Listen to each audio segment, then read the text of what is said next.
Où que vous soyez sur la planète, soyez les bienvenus à l'écoute d'RFI, Radio France Internationale. Il est 17h à Paris, 18h à Gaza. Le journal en français facile. Adrien Delgrange.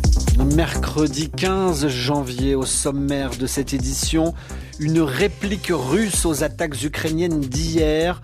De nombreuses infrastructures énergétiques en Ukraine ont été touchées et endommagées ces dernières heures par des missiles russes. Au Mozambique, au moins 7 morts dans des manifestations aujourd'hui, le jour où le nouveau président Chapou a été investi. Reportage dans ce journal à Mayotte, l'île française ravagée en un mois par un cyclone et une tempête tropicale. Et puis enfin, l'Espagne qui bat des records de fréquentation touristique.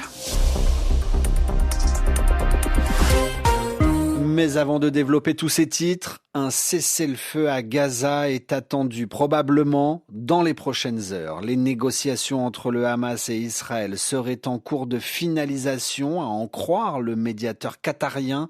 Après 15 mois de guerre, cet accord permettrait l'arrêt des combats, la libération des otages israéliens et la libération de détenus palestiniens.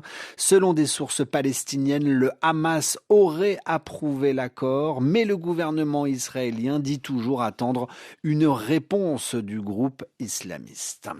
L'actualité à présent en Russie et en Ukraine au lendemain d'une importante attaque ukrainienne sur le sol russe.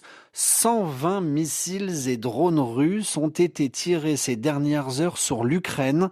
L'armée russe confirme avoir frappé des infrastructures dites essentielles en Ukraine. Cette nouvelle attaque massive déstabilise un peu plus le réseau énergétique déjà très affaibli. Anastasia Becchio, ce sont cette fois les installations dans les régions de l'ouest du pays qui ont été visées par ces missiles russes. Sur la quarantaine de missiles tirés, une trentaine a été abattue selon les autorités ukrainiennes. Plus de 70 drones ont par ailleurs été lancés. Le gouverneur de la région de Lviv affirme que 2 installations énergétiques ont été endommagées. Des attaques également dans la région d'Ivano-Frankivsk, toujours à l'ouest. C'est dans la partie occidentale du pays que se trouvent les plus grandes installations souterraines de stockage de gaz essentielles pour assurer le chauffage. Également visés Kiev et Kharkiv. L'opérateur électrique Ukrenergo a annoncé des coupures d'urgence pendant plusieurs heures dans 7 régions ukrainiennes de l'Est et du Centre. Ces pilonnages se poursuivent au lendemain d'une importante attaque ukrainienne contre des installations militaires et industrielles, des raffineries de pétrole et des usines chimiques fabriquant, selon Kiev, des composants pour le secteur militaire russe.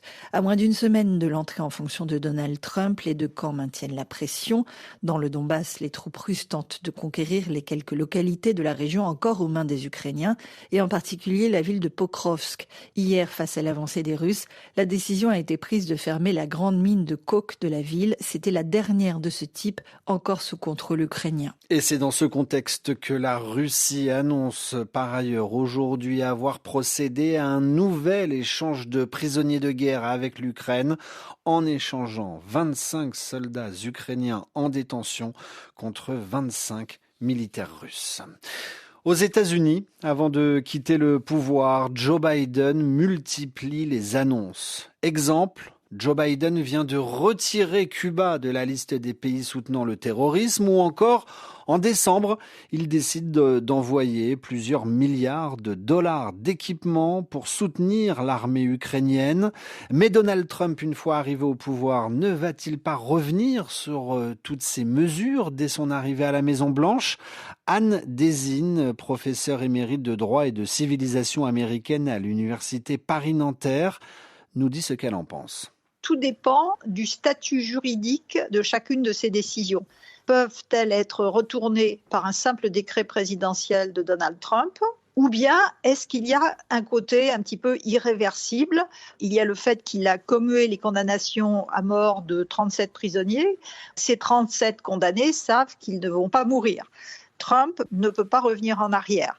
Un autre exemple, Biden a pris 2 proclamations pour retirer 625 millions d'acres, alors en hectares, je ne sais pas combien cela fait, mais ça fait beaucoup, sur plusieurs côtes. pour interdire le forage. Est-ce que, d'un seul trait de plume, Trump peut revenir sur ces 2 mémorandums présidentiels? Et là, c'est pas si simple parce qu'il avait déjà essayé durant le premier mandat et le juge, nommé par Obama, avait dit que non, c'était pas possible, sauf par voie législative. Alors, il va sans doute peut-être essayer, prendre un mémorandum, disant « je reviens sur les décisions de Biden ». La gauche va porter l'action en justice et peut-être Trump espérera qu'il ne tombera pas sur un juge nommé par Obama, mais sur un juge nommé par lui.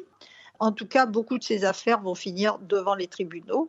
Et il y a une profession qui ne va pas manquer de travail pendant 4 ans, ce sont les avocats. L'historienne Anne Désine au téléphone avec Christophe Paget. RFI à Maputo, il est 18h05. 7 personnes seraient mortes aujourd'hui dans des manifestations au Mozambique, le jour où le nouveau président Daniel Chapo a été investi. Information communiquée par une ONG locale qui a recensé 7 décès dans la capitale Maputo, mais aussi dans le nord du pays, à Nampula. L'actualité à Mayotte à présent, l'île, autant pour moi, est toujours en difficulté après les passages des cyclones Chido il y a un mois et puis Dikeledi le week-end dernier.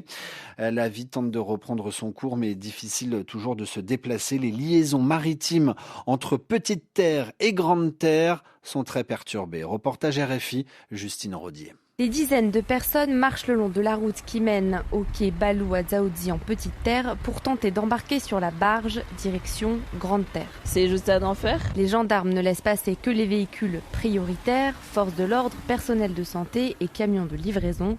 Cette femme a dû venir à pied. J'habite en Petite Terre, à Pamandzi, et je vais travailler sur Kawini. On n'a pas le choix. De nombreuses personnes sont chargées de valises ou de sacs de course et avancent difficilement, comme Ibrahim, venu visiter sa famille. On est obligé de faire toute la marche et c'est compliqué. Avec le soleil, ça tape fort, il n'y a pas d'arbres, donc c'est compliqué. D'habitude, ça me prenait 15 minutes l'aller, 15 minutes le retour, 30 minutes. Là, ça m'a pris 3 heures. Normalement, il y a 5 barges pour assurer la liaison entre les 2 îles de Mayotte. Aujourd'hui, seules 2 d'entre elles sont fonctionnelles. De plus, un des 2 quais d'embarquement est devenu inutilisable ce week-end car le bateau de 35 mètres de Kassim Maliki s'y est échoué avec Dikeledi. Pour faire sortir la barge avec le remorque, c'est moi qui dois payer 10 000 €. Que j'ai pas l'argent. Avant Chido, 4000 personnes empruntaient la liaison chaque jour. Désormais, seul un quart d'entre elles arrivent à traverser. Justine Rodier, Dzaoudzi, RFI. Le tourisme en Espagne qui bat des records de fréquentation avec 94 millions de visiteurs l'an dernier. C'est un niveau historique salué par les autorités espagnoles. Beaucoup de touristes rapportent beaucoup d'argent. Recette estimée 126 milliards d'euros. Et puis de la musique avant de refermer ce journal grâce à Thomas Sidibé, né en Côte d'Ivoire.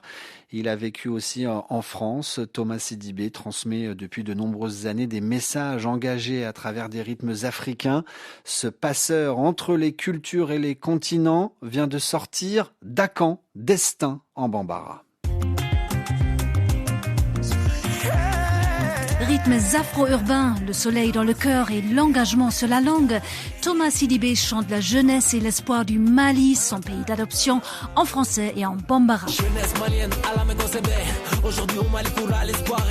Réveiller les consciences et lutter contre les barrières et les a priori dans un monde de plus en plus fermé, c'est l'objectif premier de l'album de ce voyageur dans l'âme. Il y a une chanson qui s'appelle Tous mélangés dans laquelle je dis arrête un peu de nous juger, l'identité n'est pas figée, c'est-à-dire que l'identité on se la construit. C'est pas seulement le sang, c'est pas seulement le sol, c'est pas seulement le sexe, c'est pas seulement l'accent, mais c'est aussi les gens qu'on rencontre, les pays dans lesquels on voyage, les influences que l'on rencontre. C'est cette ouverture-là que moi je prône, parce qu'on est toujours plus enrichi quand on s'intéresse aux autres. On va exploser les clichés, déconstruire les idées reçues. Notre jeunesse est métissée, évitons tout malentendu. Célébrant un monde métissé, Thomas Sidibé vise non seulement à bâtir des ponts entre des continents, mais aussi entre des générations, dans l'idée d'inventer un destin commun où, comme il dit, le corps pense et l'esprit danse.